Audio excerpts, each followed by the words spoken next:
We'll do one more. Here we go. Okay. Hi, I'm Amy from Alaska, And I'm Bobetta from Oklahoma. but we're probably going to die.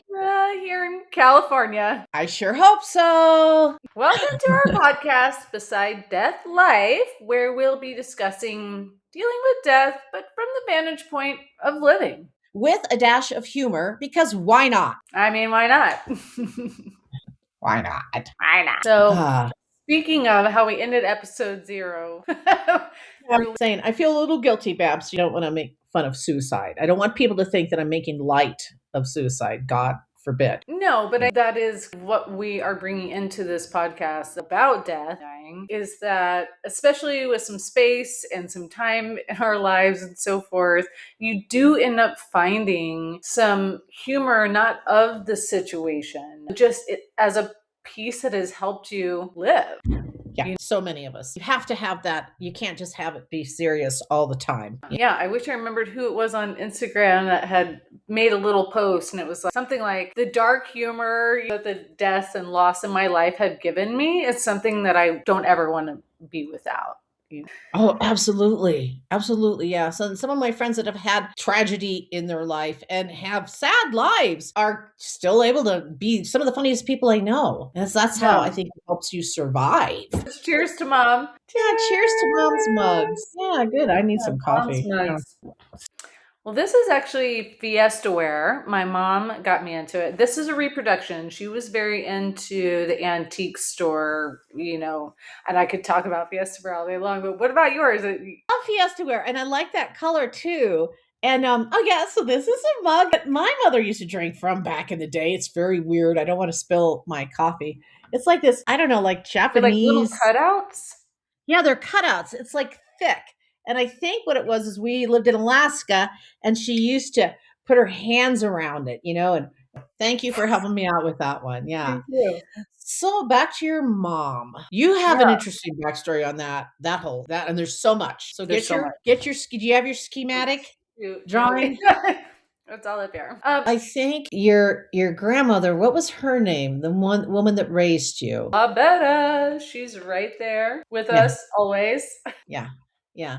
Because you were raised by, when you were growing up, and you were named Babs, after her. Correct. Did you ever ask her, like, why'd you name me Babs? And that gets into the whole story of, like, I didn't know my grandmother was my grandmother raising me. She was my mom. But anyway, we'll come back to that. That's part of it, though. That's part of your mother, though. That's, I think, a pretty important tie-in, was that your biological mom. And what was her name? Because that'll help everybody. Kimberly. Okay. And so her mother had just recently she lost a child before Kimberly found out that she was pregnant with you, correct? Correct.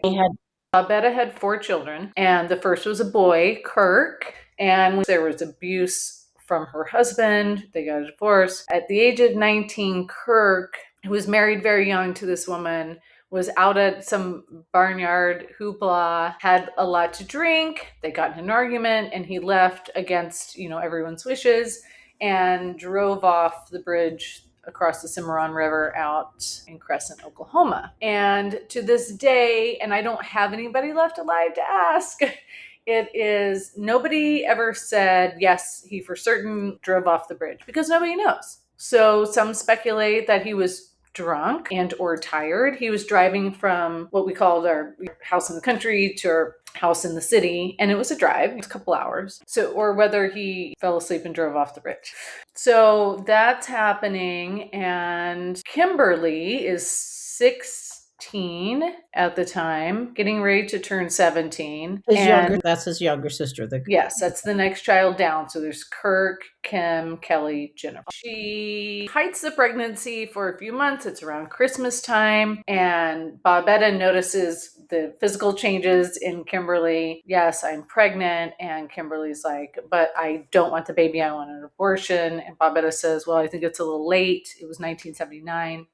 I was probably 3 or 4 months along or so. And Kim's like, well, I want to adopt the baby out. And Bobetta, in her anguish, I think it was part of it, but also just the nature of who she was, she begged to keep me and raise me. And Kimberly did not want her to raise me. She did not want me raised in the family because of all that she had suffered in our family. She thought, surely I could have a better life somewhere else. So she continues the pregnancy. It's 1979, and she ends up in teenagers' day school. My Betta wouldn't let her live there, and she didn't want to. But that's what they were doing with young ladies, Yeah. didn't want them Yeah. at school. Yeah. So here comes the name Bobetta. So I'm born, and they had decided Bobetta was going to be my mother. And she had picked out names, Brittany Nicole, for me. And on the day that I'm born, they're signing the birth certificate, or Kimberly is, and she puts the name Bobetta in front of Brittany Nicole, like at the last moment. So that's how I got that name. Oh, okay. And so she's the one that named you Bobetta, Correct. your biological mom. Moving along, it's a lot. I know. Yeah, it's a Okay. lot. Okay, and so now fast forward and you had grown up with, and your life was a lot different than Kim's life growing up with Babetta and then the stepdad, right? You had Yeah. like So like a nice home yeah. life. So Bobetta had remarried. She had divorced, and her kids were younger. Remarried husband number 2, Kenneth, and Bobetta and Kenneth raised me. That said, I was raised as one of their children. So I was now child number 5. I was being raised by my grandparents. You know what I mean? Yeah, yeah, yeah. These So were your mom and dad. These were your mom and dad. these were my Yeah. mom and dad. And And then your Kim was like your sister, your favorite sister, right? yeah, or most idolized. My favorite sister is my Jennifer, and she's still my favorite sister that's here. But I had this really strange interest to Kimberly, and because I think children always know, as a child who is not with their birth parent. Again, that's a whole other episode that I could talk on for days, psychology and so forth. But yeah, so I knew those weren't my parents, but I didn't know. Does that make sense? So I would dig through Kimberly. Kimberly left like a trunk of all of her stuff and notes and stuff. I'd go in and smell it, and I would read through her, engagement book and so forth. And I idolized her life out wherever she was. She was so much older than me, 17 years. She's my older sister, but it was much more than I felt for my other 2 sisters. So I searched to be connected with her deeper my whole life. So at the age of 11, when Bobetta tells me, hey, by the way, your dad and I are not your biological parents. I'm your grandmother. He's your step granddad. And your sisters are really your mom and your 2 aunts. I was like, what the fuck? Also, the feeling when people ask me, like, what do you think? It just made sense. I was like, oh, well, that makes complete sense. You guys are too old to be my parents. I don't have this connection to you. I have been trailing after Kimberly for all these years. Why did she decide at that point to tell you that she was not your mom? I don't know if Bobette and Kenneth told me in that moment or if it was a little bit later. But what come to find out is they were older, and Kenneth was getting ready to start collecting his social security, and he only got so much without a dependent. But if he had a dependent, he would get so much more, which isn't a lot. I feel like it was like $300 something a month. So, and he had a really hard time, even though he owned his own businesses off and on, he had a hard time having regular steady income. Bobetta was the breadwinner. And so they decided that I needed to be adopted so that I could be his dependent and he could claim extra social security for it. Makes them sound like they're like these criminals some ways, No, I don't think it makes it sound like that. Everybody's having issues right now with money, so it's like $300. That's $300. He raised you. He considered you his daughter, I'm sure. Well, the And reason I wasn't adopted is because Kim allowed Bobetta to keep me and raise me, but never wanted me adopted because she was married to Kenneth. And even though Kenneth was very good to me, he had been in his previous life an alcoholic who had been abusive physically to Bobetta, had made advances to her daughters, Kim and Jennifer and Kelly. So there's a lot. There's a lot behind all that. But he didn't do that with you. To my knowledge, no. If there is anything that I repressed from a very early age, God help me. As far as I know, I really had this kind of like idyllic childhood. Both my parents worked, but my mother was my Girl Scout leader and they went to all of my things, and I was tossed a baseball in the yard and planted gardens, and it was normal. Yeah. Until I found out, and then everything really changed. Okay, so let's see. So when did you actually have a conversation or acknowledge with Kim that you knew that she was your mom? Well, that's a really good question because I can't. I can tell you when I did. I was 19, I think, and I was dating who would end up being the father of my children. And we were living in Montana because I'd driven up there in my Volkswagen bus. I was a mess. I was like this emotional, I was an emotional floozy. I was just like, it was all over everything. And he was very strong he's like, you need to go fix your relationship with your mom. And I'm like, but you don't know. I've been there. I went from the time she ended up having 4 kids after me. She got married and had 4 children. It's a lot. And so when the first one was born, Alex, I was 8 years old and I went up with Bobetta to meet the new baby. Oh my God, it was the first time I saw breastfeeding and I was, what the fuck is that?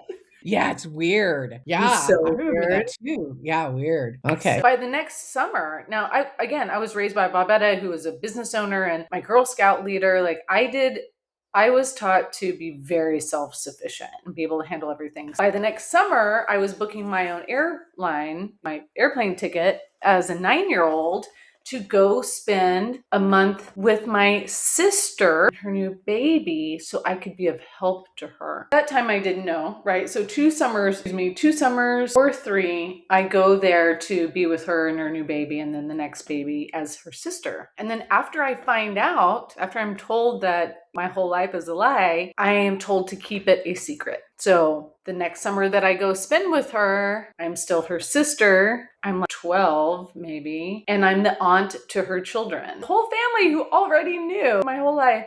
I had to keep secret and the lie going. So fast forward, sorry to go. No, so 18, 19, my soon-to-be husband is like, you need to go fix this shit. And I hadn't seen Kimberly since I was 16. I think her marriage was falling apart. I had asked to come out that summer and she's like, nope, not this summer. Okay, it was really sad, but I was a teenager, I was busy. So my soon-to-be husband, Jeff, puts me on a Greyhound. We're in Montana, from Montana to Indianapolis. And I didn't have her address. I wasn't going to call Bobetta and tell her I was doing this. So I just got off of the downtown Greyhound station in Indianapolis and I walked like 38 blocks of downtown into a neighborhood way not close to downtown. And showed up at her door, knocked on her door. She opened the door, looked at me, saw me, slammed the door in my face. It's 1999, I think. So I don't have a cell phone. I don't even know if I knew her number. It doesn't matter. So I knock again. I just hear her say no or go away. And so I knock again and 2 of her little kids come and open the door. I'm like, hi guys. And they just let myself in. And she was sitting kind of in this dark foyer, very like colonial home in this beautiful neighborhood, smoking a cigarette, at this tiny little table. And I just sat down, put my backpack down and grabbed my cigarette, had a cigarette with her. And that was the first time that we talked about it. And I don't even remember the conversation. I couldn't tell you. I can tell you that she didn't want me to leave like 2 weeks after I'd been there for 2 weeks. And I was like, well, I'm leaving. I'm going back. Oh, wow. And so did her kids at that point, did they know that you were like a step? You would have been a half sister, not a aunt. You would have been did anybody in the family, in her immediate family, know? No.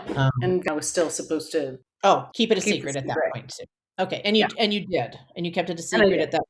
Yeah. It wasn't until I had my own children, I was pretty young, I think I'd had both of them at this point. So I'm probably like 23. And one of my younger sisters comes to visit me, just like I had done. I think she walked in and my kids were like, yeah, this is your aunt. This is my sister. I had decided I was not going to keep perpetuating this lie or this untruth about who I am, because it's hard enough for me to find out later on. I didn't want to raise my kids in that same situation. With a lie. With a Yeah. lie. And it's almost like it's not like you I would at this point, we don't have to lie about it because it's, Like I'm old. yeah, and your mother went on and had another life, and I think that the choices and the decisions that were made were all for your best interest. I think, no more lie. It's hard with a lie.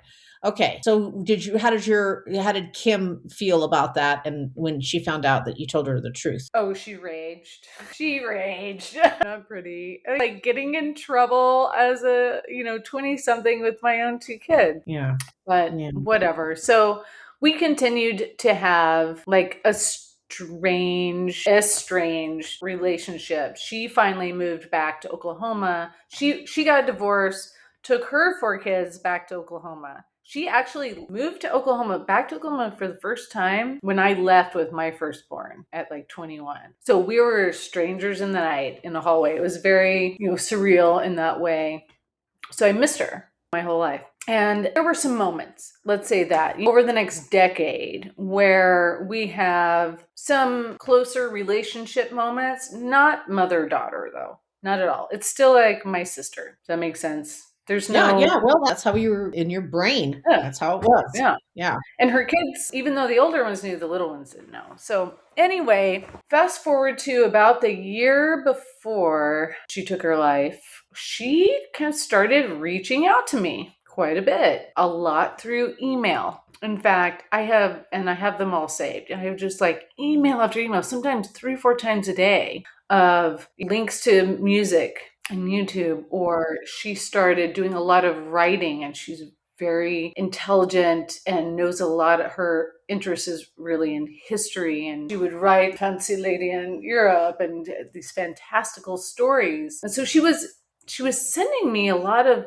attention. How we talked about sometimes they're just looking for a little attention, and I ate it the fuck up. I was like, oh, she wants me, she loves me, like this is everything I've been wanting my whole life, is attention from this idol that I have, that I also now know is my mother. So it's fall, and she sends me an email and she's like, hey, I'm going to I want you and your kids to come to Christmas, and I'm going to invite the other kids, her other 4 children, and we're going to have this big like happy family Christmas or whatever. Like, me as your daughter, me as your sister. There was some kind of clarification that I wanted, and she gave me. I don't remember if it was over the phone or an email, but it was like, no, like you're coming as my child and those are my grandkids. And I was like, what the fuck? Out of left field. Spent the next couple of months like planning this big occasion. I had an ex-husband at the time who was forbidding the visit. He was like, you can't take them out of state. I'll call the cops. Like, what? Lots of stories. And I'm so glad that I went against whatever fucking court order thing I'd agreed to when I was naive, and took my children we were living in California, to Oklahoma for this first and last Christmas with my mom. And it was wild in hindsight. I mean, she had, mind you, I grew up going to her home where her other children, where she was raising them. And there were pictures of her children. There was there a picture of me anywhere. And so I get to this home, which was actually our rental house, Bobetta's first home that she had been renting out for years.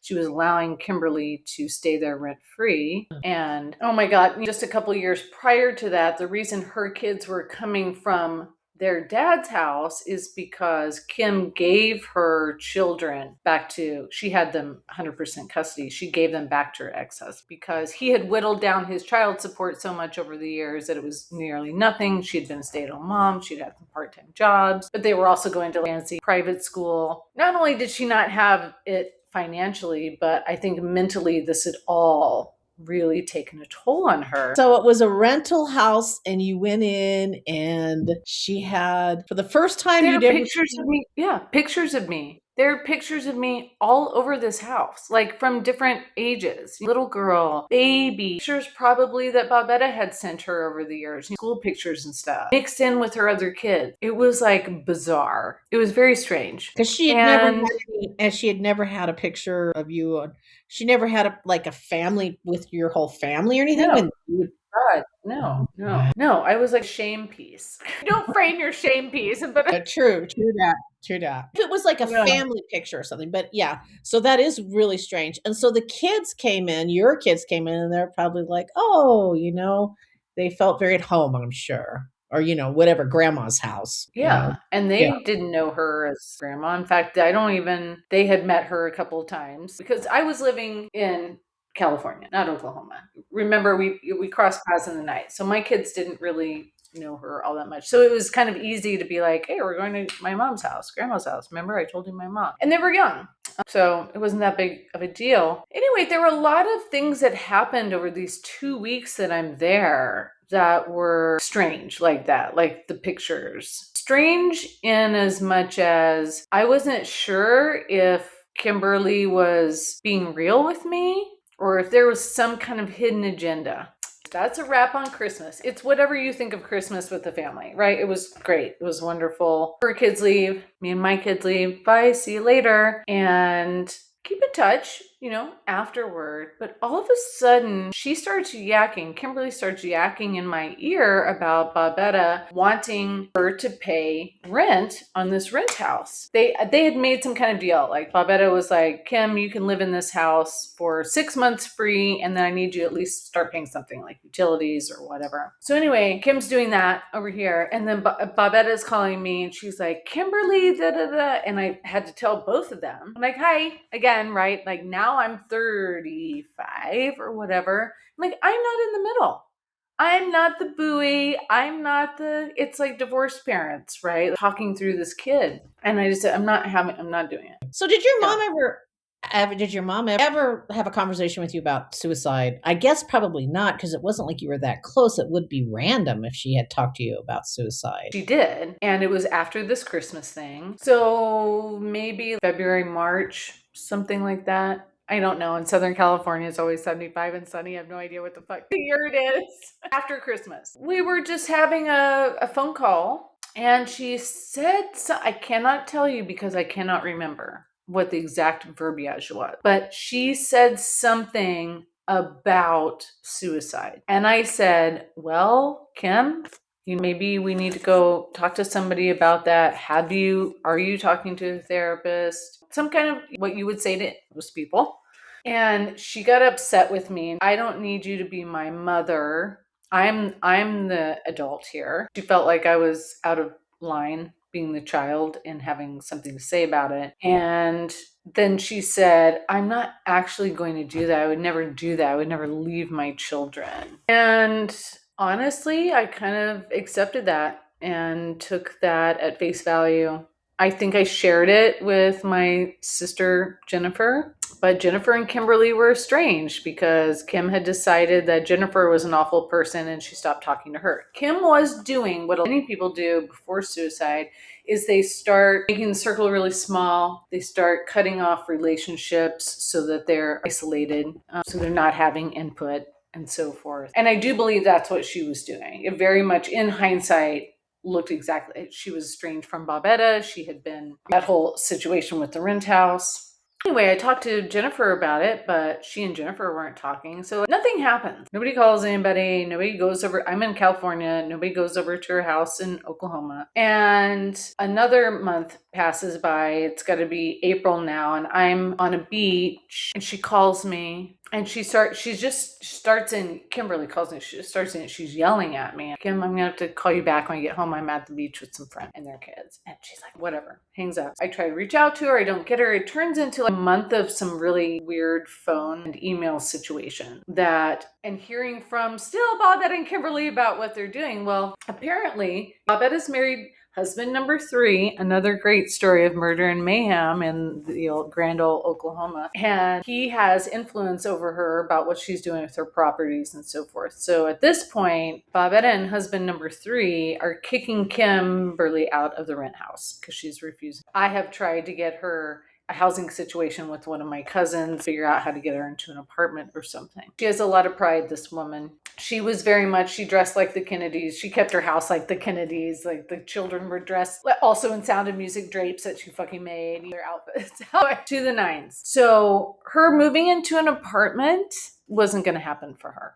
Okay, her getting a job that was beneath her wasn't going to happen for her to stay afloat, to pay for her way. So she was doing making all of these decisions that ultimately lead up to her not having money, her not having a house to live in, her kids are gone. You can imagine, right? She's cut everybody off, so there's no relationship for someone to be checking in on her. So May 17th, my birthday is May 18th. May 17th, I send her an email. I just talked to my ex-husband and I talked to him about bringing my mom out for the summer. He had a house with an extra room.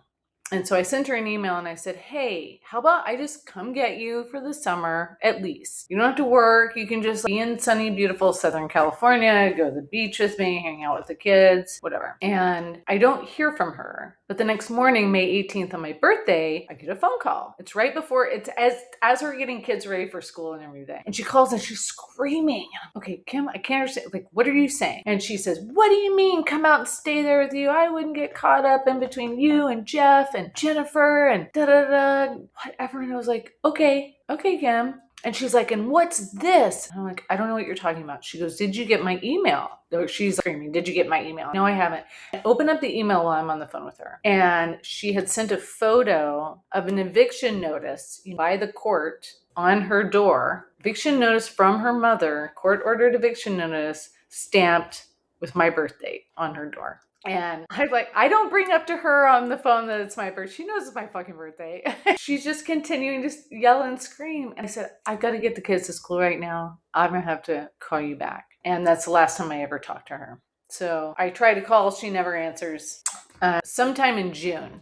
Okay. So let's say a month. Not quite a month, maybe like 3 weeks has gone by. And I've sent her a couple emails at the end of May being like, hey, haven't heard from you, touching base. But nobody thought it was strange that we hadn't heard from Kim because she'd blocked everybody out of life. Anyway, I'm in the front yard in Los Angeles working on some business plans for my new business with this girlfriend of mine. And my ex-husband comes over and he's like, hey, your sister called. You need to call her. Before you call her, you need to promise me something. What? You will not do this. What is he talking about? It's something that has stayed with me forever. So I get on the phone with my sister Jennifer, and she tells me that they have found Kim. She was found in the Cimarron River, the same river that her brother had driven off the bridge. She was found by swimmers, and she was identified by a neighbor down the street from the rental house. They had put some horrible, ugly,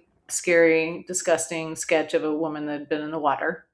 Did not look like my mother. On the news, and I don't know how long that clip had been running, but they're like, unidentified woman found in Cimarron River. The neighbor finally puts two and two together for him, and he calls in OSBI, and he's like, I think this might be my neighbor. And here's some people that he had like one of her daughter's contact information. So anyway, she gets identified. The rest of the family is notified. We get together and have a wake. I wrote her obituary in the airport on my way there. But some weird shit, like Bobetta had to go over to her house, to the rental house. It was clean. So we're very, proper, mannerly family. And of course, Kim cleaned the house. But don't all women clean the house before they, stick their head in the oven? I think that's that thing I've heard. I can promise you I won't. Messy. My mother always used to say there's more important things than housekeeping. So there's more important things than housekeeping. Well, so she had clean, so she went over a neighbor's story, who was a man around her age. They had grown up together because he was living in her childhood home, right? It's Bobetta's first house. So he had said that she came to borrow some cleaning supplies from his mother, and she's like, I'm going to go clean the house. And they helped her pull out the furniture and everything, because I guess she got the house ready to be given back to Bobetta before she did this, right? She wasn't just going to leave a mess on my mom. And they get down to the very end, the brass tacks, and the neighbor's mother, an older woman is like, okay, well, I guess we just have to sweep. That's what's left. And Kim says, no, we're not sweeping. And the woman's like, but that's it. That's easy. I'll sweep it for you. No, we're not sweeping the house. So this woman's like, okay, your deal. Well, when Bobetta, after we have found out that Kim is no longer with us, Bobetta goes over to the rental house. At this point, she's living out in the country and not even in the city. And scrawled in red lipstick on the mirrors of both bathrooms are messages from that Kim had left. There were pictures of them. I don't know what's happened to them. I don't remember what it said in bathroom number 2. But in the main one, it says in red lipstick, lies and sins can't be swept away. Yeah. That's scary. That's scary. Scary. Yeah, I think that's kind of scary. And, family members who, and even her other kids who were like, she's definitely mentally ill. Only mentally ill people do things like that. I think that, no, I think she definitely had her wits together and she was just lashing out in anger. Yeah. I don't know. Yeah, absolutely. That was led for Ill Bobetta would to clean the whole. She wouldn't have cleaned the whole house, and then she didn't sweep, and then she made a reference to sweeping. I mean, yeah, she was mentally ill, but in a sense of being depressed. Yeah. with where her station was in life. Yeah. I guess if that's considered mentally ill. Well, I think that's part of the discussion that should be happening around mental health and mental illness, like the DSM, this giant old book of it, the comorbidities, like the things that this long list, which is also on this,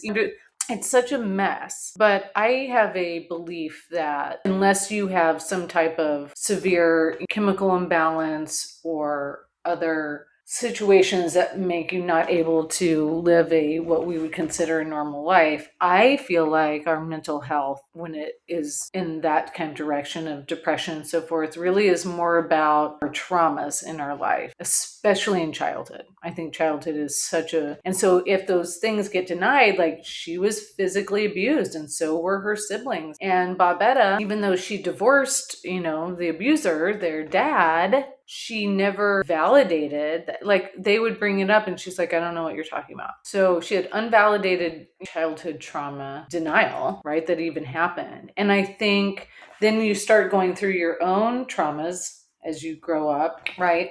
Divorce and this man, and he was physically abusive to her, and then he starts taking all the money away and she's taking care of these kids and she's got her own stuff that she'd gone on and off to therapists. She tried different things, but she was not an insane person. Right, but that's the thing. I guess I should be careful when they say mental illness, because yes, mental illness, but in my opinion, not. She was functioning. She had a plan. And speaking of that, so wasn't there, how did she get from that house to, what was that? Was her plan to go to the river, and did she jump off the bridge, or how did she inevitably end up in that same river? It's been 15 years this May.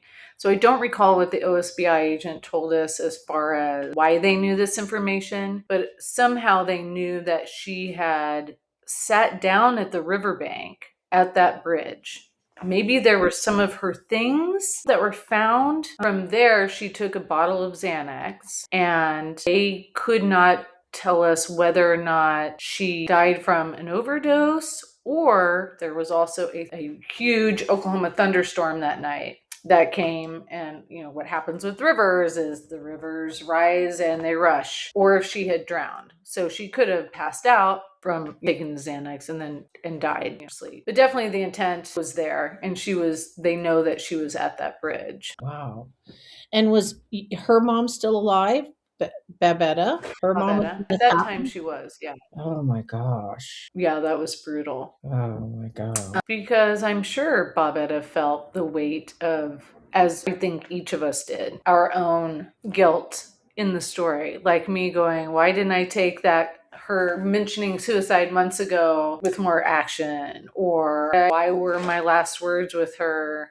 I let her go, on my birthday as she was being angry in the phone. Why didn't I try harder to get her to come live with me, right? Or why she didn't want me to leave at Christmas? Oh, well, I mean, I think we always have these what ifs, but do you think it would have changed anything? I have this newer thought about a really intentional presence as far as suicide, people who are in that sweet spot of getting kind of past ideation and planning. I wonder if that whole one person, just being present still in their life could make a difference. But she had gotten rid of everybody. In fact, she had stopped talking to the neighbor the last few days. She really made. So I don't know. You could be fucking dead. You could be, because of just how you're living your life. You don't even have to go with a plan. You can just go overdose. You can end up in a car accident because you're on drugs or all these things. And that's why, too, my interest in other people's end of life is you can be living in a state of not giving a fuck that puts you in death's doorstep. Anyway, with my kid, I was like, this is it. I'm taking your car away. I took your bank card away. You're mine. No, I think you also have to have a willing participant to some degree, right? Some desire. Don't know if your mom was willing. It's not everybody. It almost seemed like it would have been, it was easier for her. Like you said, she was just angry and pushing people away. And that was probably easier for her to be like that than it would be to be willing and vulnerable, because you could do that with your kid because you're the mother, but it would have been hard for her with this convoluted relationship that she had that was so tangled to be like, okay, I'm willing to go out and live with you. I'm willing to be, which she wasn't. No. And you have to kind of give yourself over and admit that you're at that place in your life where it's like, I have to go live with my daughter because everything's just so fucked up. I think that is another point to be taken, and something that I support is that, you know what? Sometimes suffering is suffering. That's what we say in the birth world. It's like, I'll help you along in this unmedicated journey if that's what you want to do, as long as you don't feel like you're suffering. If you get to the point of suffering and you need something else that I can't give you, that you can't give you, then take the epidural, whatever.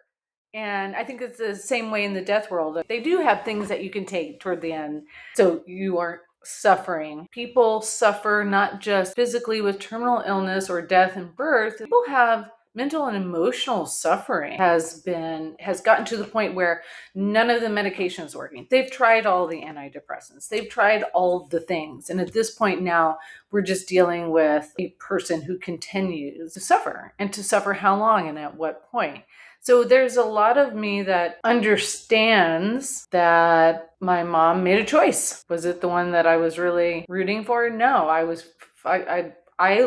lost it. I took much longer, at least from what I've been told by my other siblings and so forth, to stop being dramatic about it, because I had just, for the first time in my life, I got my mom for Christmas. I was her child. I was openly her kid. It was everything I'd wanted my whole life. And here I was like, 34 or 35, something like that. And then she cuts out. I'm like, oh my God, what the fuck? That's pretty much the story. There's a lot of other little pieces. Do you have any wrap-up questions? How did you deal with the grief? Because that's a loss of just getting your mother back, and then having that relationship, because it just seemed like it was there for that Christmas. How did you work your way through, or are you still working your way through? Or how did you? So from June to whenever kids start school, in September, I sat in the backyard of my ex-husband's house and cried every day of summer. And I felt so guilty. I had these little kids who wanted to do summer fun things. I just cried. I just cried all summer, every day. And finally they were going back to school. And I thought, okay. Oh, I gave my business away. Remember when I got the phone call, as soon as she died, I handed that over I had nothing to do with it. I couldn't handle it. And when the kids went back to school, I decided I have to go do something out of the house. I need to change my environment. And I got my first cocktail job ever, and worked in Hollywood at the Kodak Theater for the run of Iris. Yeah. Oh, cool. Yeah. Uh-huh. Yeah. And I did the next 10 years, like being very dramatic about dates. Like my birthday, I hated my birthday. I hated Christmas. I hated Mother's Day. I hated May. And she was pronounced, or they decided that she had died on May 25th, which I have a crazy story about May 25th. May's screwed. Christmas is screwed. Her birthday. By dramatic, I would get drunk. I would be sad. In the beginning, it just happened. And then I felt like I was purposefully orchestrating that. And then I remember a time where I said to myself, okay, how about this? How about we don't pay any attention to those days? I wonder if that'll work. I remember the year that I ignored all of those dates. I was like, okay, that's cool. I got through that. And then as the years went by, shit would just pop up other places. Like it didn't even need to have a date. I mean, as it did anyway, right? What kind Grief of shit? showed up What and kind of shit would pop up? well,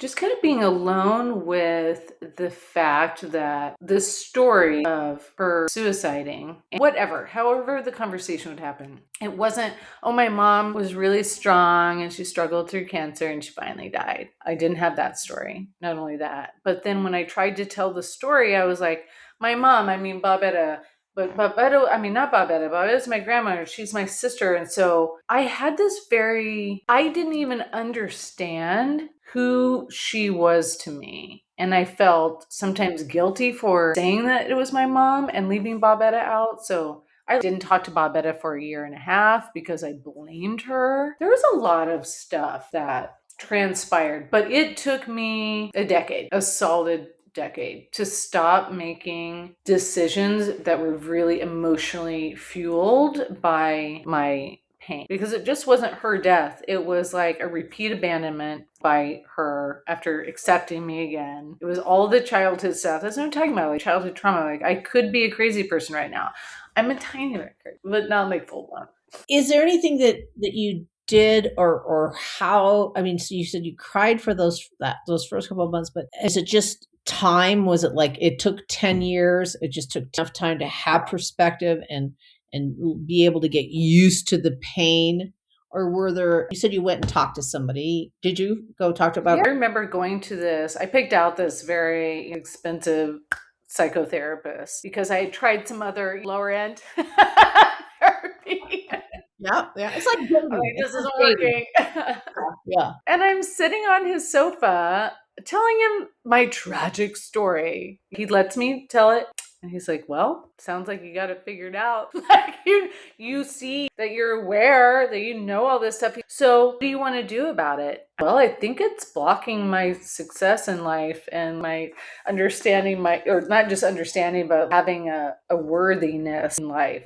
Okay, well, so again, sounds like you know what to do. Go fix that. What the fuck? And I have had several of those experiences with therapists. But I think for those of us that can analyze, like sit on the outside and maybe are even interested in psychology and have some of the verbiage, I think we can get overlooked in some ways, because I think I definitely could have used somebody saying, hey, let's have that. That sounds like there's a lot. And nobody ever did. And so I hopped in and out of therapy. Nobody seemed to, even this, fancy guy. Yeah, because I would think that Yeah. it's more about how do you, when that pain comes and all these questions, how do you answer that in your own head? There's just got to be somebody that has more to offer as far as dealing with that, all the voices in your head and all the What are emotion you saying? and well, the guilt, like you said, the guilt with your, I mean, but it is complicated. It is complicated, but I feel like he just kind of was like, well, I don't know. That's a weird one. I guess we all wish we Yeah. could go in and reprogram our brain or have somebody help us with that. But that's certainly, Yeah. I mean, you tried, you did. So do you think that it was just the time, 10 years, it was going to be like, look, I'm going to be like this. I'm going to feel like this for 10 years, have your kids grow up, and you had your kids, you had to deal with your kid, you had to be a mom. Yeah. Okay. So the people that have had losses and it took them like 10 years, and which is a long time to say, maybe in 10 years you can have enough where it's not going to be, you're going to not be grieving in that same way or the pain. Yeah. But so, Well, I think it did, for whatever reason, take 10 years for this one. But I've lost a lot of other people in my life. My other parents are dead. I don't, and those were a lot shorter, actually, by a lot. And I think the relationship had so much to do with why it took me so long. And like you had said, like I had raised my kids too. And I think it took me as long as it did because I ended up going through whatever all the experiences were that I went through. I got nuggets of insight, but it's really been about kind of having to rebuild who I am from the worth of a small child that doesn't have anybody validating because I was stunted at 11. I think I spent a lot of my life as a very, very intelligent 11-year-old, you know? Yeah. Yeah. But emotionally, from that standpoint. And I mean, even, yes, 10 years, I think, where I was like, okay, I think all right, I've got a wrap on this. Not like it still is perforated.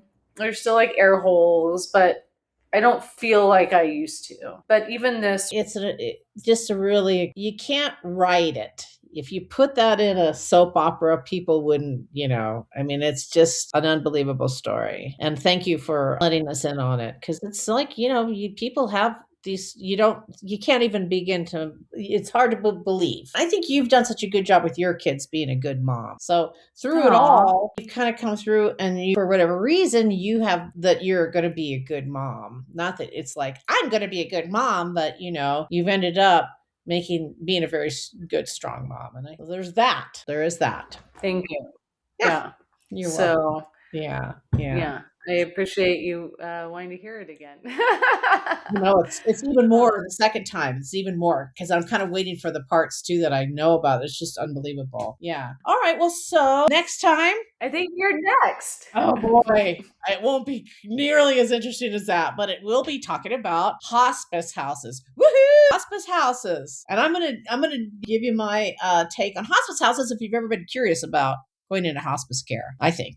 Yeah. And we I can talk. loved your story. It was very intriguing. So I'm excited for us to get it recorded and share it. Okay, good. Thank you, I'm gonna Amy. have to drink some more coffee. Okay. I Thank think you, I need to Beth. move to water. Okay. All right. Thank you. And thank you, listeners. See you episode 2. Bye.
Just yeah, we could wrap it up. This is really good though, Babs. However, or are you frozen again? Okay, there you go. How long have we been talking? About an hour, just Okay. over. But we've got some pauses in there that we can, Yeah, yeah, yeah. and there'll be once you listen to it again, you can edit some stuff down, and edit, Yeah, because that's what you do. You edit shit out. that's what you do. Yeah, some point you want the